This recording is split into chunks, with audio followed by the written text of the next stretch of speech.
Hello, and thank you so much for joining us on CBS 8. I'm Heather Myers. Here at CBS 8, we are working for you and getting to the bottom of problems you've asked about. We are looking for solutions. We begin with the push and pull over accessory dwelling units, or ADUs, which City of San Diego leaders have portrayed as a way to provide more affordable housing. Construction on a new multifamily housing unit in the middle of a residential neighborhood has some homeowners concerned. CBS 8's Abby Black is working for you to share all sides of this story. When this green fence went up, curious neighbors in Mira Mesa wondered what was going on. They learned that there'll be 3 two-story ADUs built in the backyard. They wondered, how is this legal? But it is. I spoke to the developer who says it's a critical need to address the housing crisis. ADUs, formerly called accessory dwelling units, are popping up in backyards across San Diego. What I'm wondering how the government will approve this type of construction in this kind of residential area. When CBS 8 saw concerns on Facebook about plans for an ADU project on Ivory Coast Drive in Mira Mesa, we got to work and found city permits issued for 3 two-story ADUs in this backyard, along with additional units in the existing home. Well, my privacy is gone totally. We spoke to the developer for the Mira Mesa project. Now, you might recognize him. CBS 8 has talked to Daniel Shkolnick before about several of his ADU projects in the College East area. He says to address the housing shortage, neighborhoods need to evolve. They bought their home, not the neighborhood. And so things are going to evolve. Zoning is going to evolve. Shkolnick is doing nothing illegal. He's taking advantage of the city's ADU bonus program in transit areas. So that provides housing, instead of for one family, it provides housing for 6 to 10 families. And so that is really moving the needle in terms of affordability and housing in the city. Before the city's new rule in 2021, there were few deed-restricted ADUs, and as of today, the city's issued 151 ADU permit applications in the last month. Neighbors for a Better San Diego argue this is turning into a city of renters and squeezing out potential homeowners. Every property that's bought and turned into a multi-unit ADU, a de facto apartment building, is now one less home we have for sale in San Diego, and we're not adding to our for sale housing stock in San Diego. But Our Time to Act, a youth nonprofit that advocates for ADU, says multifamily housing is the future. We have to build more accessory dwelling units because they have a proven benefit of lowering the rental rates, and youth need a place to live here in San Diego, or we're going to lose the incredible talent that was brought in to San Diego. But long-term homeowners feel like they're losing their neighborhood. It's very discouraging. Working for you, Abby Black, CBS 8. Abby, thank you. Homelessness in San Diego County has risen for the 24th month in a row. Data from the Regional Task Force on Homelessness shows most people impacted are over 55 years old. We are working for you and spoke with the nonprofit Father Joe's Villages. We asked about the work that needs to be done. They tell us that San Diego is in need of more detox beds to reach the people who need help. More than 600 people in this recent year have died on the streets, half of whom have died from drug overdoses. So we can only help them if they're alive. We have to keep them alive to be able to truly help them. Meanwhile, San Diego Mayor Todd Gloria announced he may be cutting some Housing Commission funding. Vargas tells us this is concerning since many beds at Father Joe's Villages are supported through the Housing Commission. A battle is brewing in North County over a battery energy storage plant proposed on a site just outside of the city of Escondido. It's facing a lot of opposition. CBS 8's Brian White is working for you to find out why people are opposed to it and how the developer is responding to their concerns.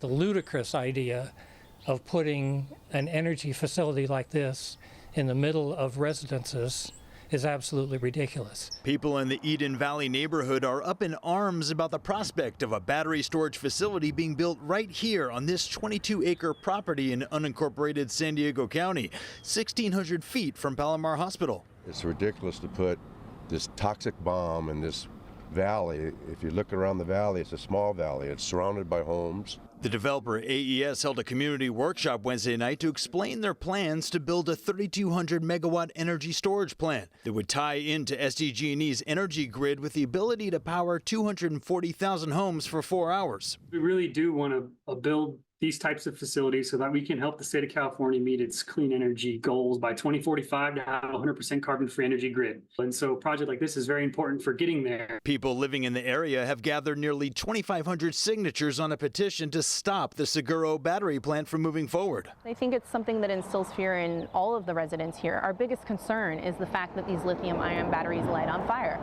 And once they light on fire, they're emitting toxic gases. I checked and found that there has been reported fires at AES battery plants in Arizona in recent years. And this is video from Valley Center last September when a fire broke out at a similar battery storage facility there, sparking evacuation orders, though this facility is owned by TerraGen, not AES. We'll have a team of dedicated technicians, 8 to 10 of them for a project of this size, that are on site during regular business hours, and they perform routine maintenance, inspections. They'll test each individual battery on an annual basis or routine basis. But that does little to calm the nerves of residents around here who already live in a high fire severity zone with a couple 2-lane roads for evacuation routes. So it's all really kind of we're guinea pigs, really, when it comes to the technology of what they're going to use. It's not a matter of if, this is a matter of when. So do we sit here and wait for this to ignite on fire? When it does ignite on fire? AES says their draft environmental impact report should be released later this year. Then the next step would be a public hearing at the county's planning commission. Working for you, Brian White, CBS 8. An abandoned property in North Park that's been an eyesore and attracted unwanted neighbors erupted in flames this week. The San Diego Fire Department responded to a house fire early Wednesday morning near 32nd Street and Polk. CBS 8's Abby Black did some digging and uncovered neighbors have complained about the property long before this ever happened. Neighbors tell us that they feared that this could happen. It looked really scary. It looked like our whole house was going to burn down. We were just watching from the street like, oh, there goes our house. Well, several neighbors tell us that they have been concerned about squatters coming and going from the 3 abandoned cottages. They are boarded up, there's graffiti, and the property is fenced off. The owner's contractor told us that he has come weekly to board up the windows, but squatters break in, and even a woman put her own lock on the windows. Neighbors hope the fire is the final straw and something is done to make this place safe again. Homeless people have come in and been living there, so it's been a little bit unnerving having them in there, and potentially this was kind of our main concern, that what if they're cooking in there and do start fires. So I know some of the neighbors have made complaints in the past, and the cops will come, kind of clear everybody out, but then the very next day they all move back in again. One person was detained at the scene, but we later learned it was for something unrelated to the fire. Neighbors say the contractor told her that they would fix the fence and clean up the backyard. Meantime, we looked through permits and also code enforcement investigations, and we found complaints about illegal activity going on at the abandoned property dating back to 2019. We found permit applications to demolish the cottages and build a 72-unit, 6-level apartment complex on this piece of land have been filed. CBS 8 is working for you to get answers about the FAIR Plan. That's California's fire insurance of last resort. Our David Goverson spoke to a consumer advocate about why this FAIR Plan may not be the best solution for homeowners who have been canceled. It's not a normal home insurance policy. Most people never hear about the California FAIR Plan until their homeowner's insurance gets canceled. It only covers fire, lightning, internal explosion. It doesn't cover water damage, leaks, your toilet overflows. Amy Bach is a consumer advocate with the nonprofit United Policyholders. She says the FAIR Plan is more expensive, but necessary. It's much better to have FAIR Plan coverage than to have no coverage. That I can say. Once viewed as the fire insurance of last resort in high-risk wildfire areas, more and more homeowners, even in lower-risk areas, are now being forced into the FAIR Plan. Why is the fire insurance worse than fire insurance I would get from one of the main insurance carriers, aside from it being more expensive? They typically outsource. They don't have their own claim adjusting force. Everything takes longer. It's hard to find a person there. They just are not known for quality claim handling because they just weren't built to provide that. They were built basically to be a stopgap until you could find a policy somewhere else. The FAIR Plan is funded by all mainstream insurance carriers in California, not taxpayers. For homeowners being told they have to go with the FAIR plan, Box says keep shopping around. You definitely want to talk to more than one agent, because if an agent says, I have nothing for you but the FAIR plan, there might be another agent that would have something else for you. And keep in mind, the FAIR plan can be modified to include things like dwelling replacement coverage, inflation protection, or building code upgrades. You can buy enhanced coverages, and you should. Remember, the FAIR plan only covers fire damage. You're going to need a separate policy with another company to cover everything else. Earthquake, flooding, somebody getting hurt on your property.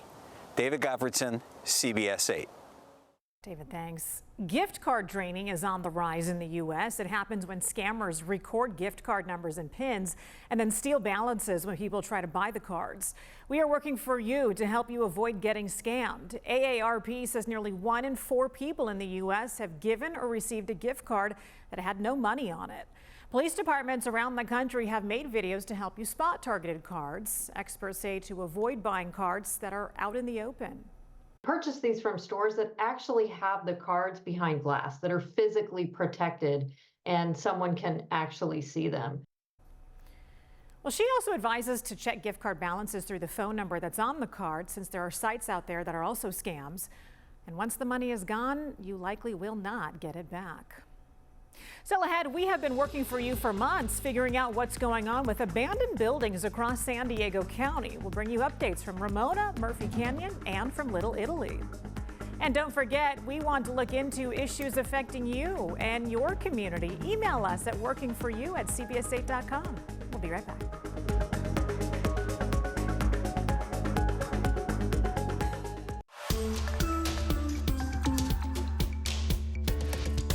Welcome back. We've been working for you for months to get behind the story of abandoned, rotting businesses across San Diego. You've been asking for follow-ups, and tonight our Brian White is doing just that.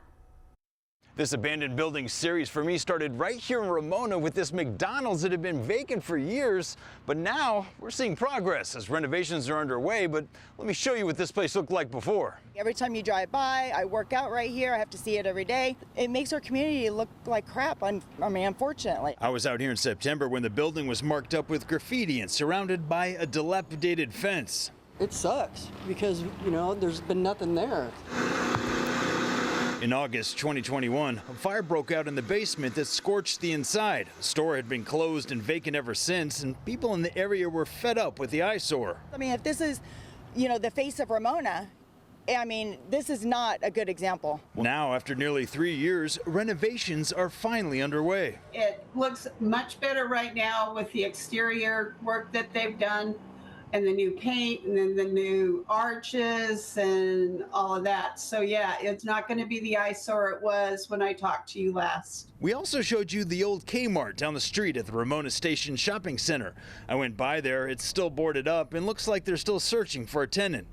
And then there was the old Fry's electronics store in Murphy Canyon that closed its doors for good more than 3 years ago. In November, I tracked down Bay West Development, who manages the property. They told me a massive redevelopment was in the works, but couldn't share details. Now, 5 months later, I called them back. They told me plans are still underway, they're just finalizing a construction loan, and can share more with me in about 2 months on what's going in there. And of course, I'll let you know. Then there was this vacant building on Cedar Street in Little Italy I showed you in November after being vacant for 4 years. San Diego City Attorney Mara Elliott calling it a nuisance property and suing the owner. To settle the case, the ownership agreed to demolish the building, but 5 months later, I can see nothing's happened yet. I asked the city attorney's office for reasons why. They said the building actually has a historic designation, and the owner is waiting on permit approval for the demolition. Meanwhile, in Ramona, folks are happy that the McDonald's will no longer be an eyesore and should reopen their doors by early summer. I am very happy. Yeah, it's been a long time coming. I'm really excited to see what the finished product looks like. Working for you, Brian White, CBS 8. And one more working for you update here. The former Islands restaurant on Balboa Avenue in Kearney Mesa, it is now gone. It was recently demolished. Last fall, we told you it had been closed since the pandemic. We were told then by the city of San Diego that the property was sold to a car wash company based in Phoenix with plans for a 55,000 square foot self-service drive-through car wash. Coming up next, the school year, it'll be over before you know it, which means parents need to figure out what to do with their children this summer. We'll show you how difficult the task is of finding summer camps and how to save money.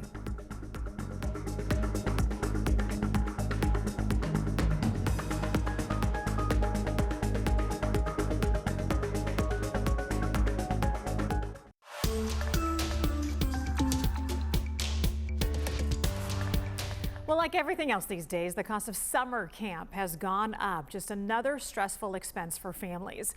Parents signing their kids up for summer camps are getting sticker shock. CBS8's Shannon Handy is working for you on ways to save. For a lot of people, sending your kid or kids to camp for just 1 month is the equivalent of paying rent. And while that's a tough pill to swallow, I'm going to show you some ways that could make it more affordable. She likes to do the Challengers Camp, which is regular camp, and then also the musical theater camp. Jennifer Sumber is already knee-deep in planning her 12-year-old daughter's summer break. With that comes a realization camp is more expensive compared to last year. Yeah, I feel like I need to take a second job sometimes. Though prices vary depending on type and location, according to the American Camp Association, the average cost of camp is $87 a day. That's $435 per week, or more than $1,700 a month. How much is camp? This New Jersey mom recently expressed her frustration in a popular TikTok video. Oh, that's $5,000. $5,000? It's similar to what so many parents are feeling right now. Unfortunately, inflation has kind of hit all areas of our life, including the YMCA summer camps. Shelley McTighe-Rippengale is the executive vice president of YMCA San Diego County. She tells me the price for YMCA camps has gone up about 5% over the last year, in part due to increased minimum wage as well as a higher cost of utilities and insurance. But McTighe-Rippengale says don't let that discourage you. In an effort to make camp affordable and accessible to all, the YMCA offers scholarships that can help. We raised over $8 million in funding this year so that we could close the gap for families. So if a family comes in and they qualify and they're not able to pay for the full cost of camp, they can come in and share that with us, fill out a really brief application for financial assistance. It's a scholarship, just like any scholarship. It's not just the YMCA. McTighe-Rippengale suggests you ask the camp you're interested in if they too offer financial aid or payment plans. Other tips include seeking a scholarship through a civic organization or looking into the Child Independent Care Tax Credit, which could offset up to $3,000 of summer camp costs per child. If possible, consider sending your child to camp for half days or a portion of the summer, which will also save you money. It's a tactic Jennifer Sumber is using to ensure her daughter has a fun summer that's a bit easier on her wallet. Just sign up for 1 week at a time and then go on your vacation. Cost aside, camps are more popular post-COVID, with some already full as of January. So make sure you sign up as soon as possible and join waiting lists since openings can often pop up. Working for you, I'm Shannon Handy for CBS 8.